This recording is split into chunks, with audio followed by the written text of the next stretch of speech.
What if the thing making your home feel chaotic isn't a discipline problem or a planning problem or even a time management problem? What if it's the standard you're loyal to? Because I was doing everything right, more lists, more structure, more discipline. But the harder I pushed, the louder the chaos got until I realized I wasn't leading from peace. I was leading from panic. And the moment I stopped trying to do it all and started choosing the easiest way, everything changed. I'm Wendy, a homeschooling mom of 6, and in this video, I'm showing you the lie that keeps Christian homeschool moms in constant chaos and the one shift that finally brought peace to my home, not by doing more, but by doing less. I thought I was being responsible. I thought if I just tightened the plan, cleaned a little more, woke up a little earlier, pushed a little harder, the chaos in my home would finally settle down, because that's what good moms do, right?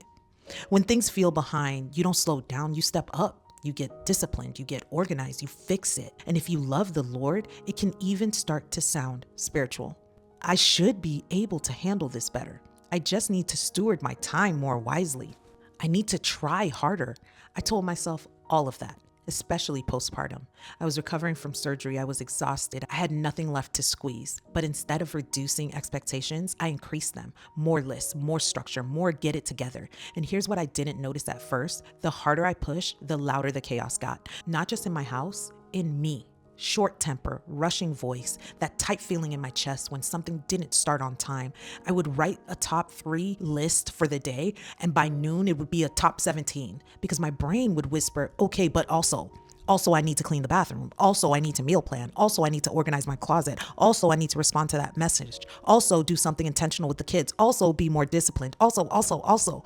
And by the end of the day, I wouldn't say I did a lot. I'd say I didn't accomplish enough. That's when it hit me. The problem wasn't my discipline.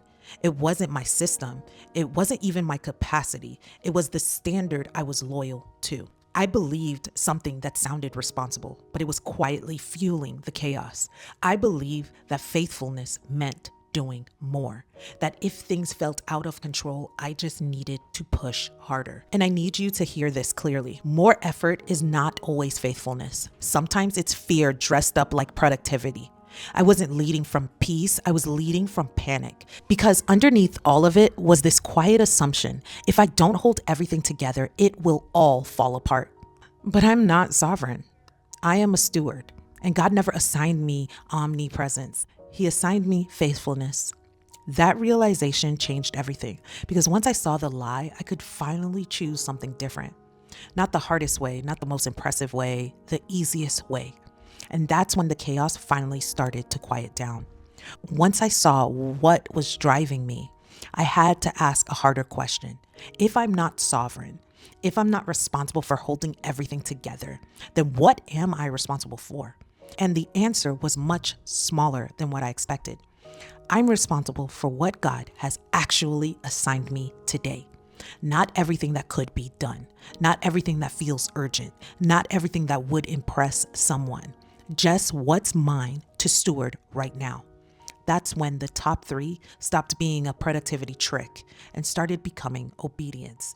Because before, my lists were about control. After, my top 3 became about clarity. 3 things, not because 3 is magical, but because 3 forced me to admit that I am limited, and limitation is not failure, it's design. So instead of asking how much can I cram into today, I started asking, what has God actually entrusted to me today? Some days that looked like homeschool, laundry, meals, and that was it. No bonus points, no adding extra because I felt anxious, no rewriting the list at 4 p.m. to prove I did more. If it wasn't in the top 3, it moved. Not because it didn't matter, but because it didn't belong to today. That shift changed my heart posture. Because when I used to miss a time block, I felt behind. But now I wasn't behind. I was simply human. So I removed strict time blocks, not because structure is bad, but because time had become my judge. 8 a.m. meant I was successful. I did what I needed to do. And 8:15 meant failure. And that's not how grace works. So I moved the windows. Now I have a morning window, an afternoon window, and an evening window. And the priorities would get done when they get done within those windows and without me spiraling. Because faithfulness isn't measured by the clock. It's measured by obedience. And here's another quiet obedience I had to embrace. If something can wait, it waits. Bathrooms this week, not necessarily today. deep clean this month, not necessarily today. That phone call, I'll get it done this week, not necessarily today. Urgency is how fear sneaks back in, but obedience is smaller. Obedience says, Lord, what's mine today? And when I started living that way, something unexpected happened. The house wasn't perfect, but my spirit was steadier. The chaos didn't vanish overnight, but the pressure lifted because I wasn't trying to build the whole house. I was simply stewarding the bricks in front of me. And that is a completely different way to lead a home. Now, if you want a tool that makes this kind of simple, faithful planning easier, I designed the Plan, Prep, Pray planner with exactly this in mind. It's not a hustle planner, it's a stewardship planner, and it gives you space to choose your top 3 for the day, work in windows instead of rigid time blocks, move what isn't today to another list without guilt. Simple, grace-filled, built for real life. You can grab it at shop.planpreppray.com. It's linked below.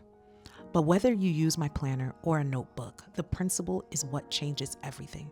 Once I started living this way, smaller, simpler, limited, I could finally see what had been discipling me. It wasn't scripture.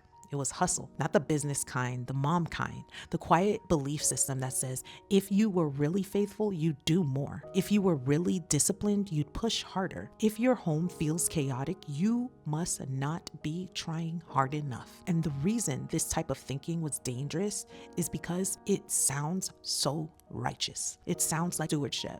It sounds like responsibility, but underneath it, it's performance. Hustle culture is a counterfeit gospel because it says you are justified by output. You are secure when everything is handled. You are at peace when nothing is undone. But that's not the gospel. The gospel says you are secure because Christ finished the work, not because you finished the list. And when I really sat with that, I realized I had been living like my effort was the thing holding my house together. Like if I didn't stay ahead of everything, it would all collapse. That's not stewardship. That's subtle control. And control is just fear trying to protect you from discomfort. So I gave up 4 things, not as a productivity shift, but as a repentance. First, I gave up acting like everything was urgent because most things weren't. They were just loud. Noise is not the same thing as assignment. Second, I gave up letting guilt drive my schedule. If I did something because I felt bad, it wasn't obedience, it was penance. And I'm not earning peace through exhaustion. Third, I gave up building plans for my fantasy life, the life where babies napped perfectly with toddlers and there is no interruption and everyone starts on time and I feel energized every day. That life doesn't exist. And comparing my real life to an imaginary one was stealing contentment. But the deepest shift was this. I gave up trying to control outcomes because hustle says if you tighten your grip, you can guarantee the results. But scripture says, unless the Lord builds the house, I am not the builder. I am the steward. God didn't assign me omniscience. He didn't assign me omnipresence. He didn't assign me omnipotence. He assigned me faithfulness. And those are very different things. So when I stopped living like the savior of my home, the pressure broke. And that's when the easiest way finally felt clear. Fewer targets, more trust, less proving, more peace. So if you've been trying harder, adding more, tightening the schedule, and still feeling behind, hear this clearly. You are not failing. You may simply be carrying what God never assigned to you. The lie says, if you loosen your grip, everything will fall apart. But the gospel says, Christ is already holding what you cannot. You were called to be faithful. Faithful with what is in front of you, faithful with today, faithful with your actual capacity, and trusting Him with the rest. That's freedom. Freedom from urgency that isn't yours. Freedom from guilt-driven schedules. Freedom from proving your worth through productivity. Peace doesn't come from doing everything. It comes from surrendering what was never yours to carry. So choose the easiest way. Pick your top 3. Let routine faithfully count. Use windows instead of rigid clocks. Move what isn't today to another list. Delegate without shame and let the rest stay undone. Not because it doesn't matter, but because you are not the savior of your home. And that's very good news. If you want help starting small, go grab my free workshop, 5 Tiny Habits for a Peaceful Home. It's not about becoming superhuman. It's about building rhythms that reflect grace instead of hustle. And I'd love to know in the comments, what's one thing you're ready to release so you can walk in faithfulness instead of fear? You don't have to prove anything here. His grace is sufficient. I'll see you in the next one.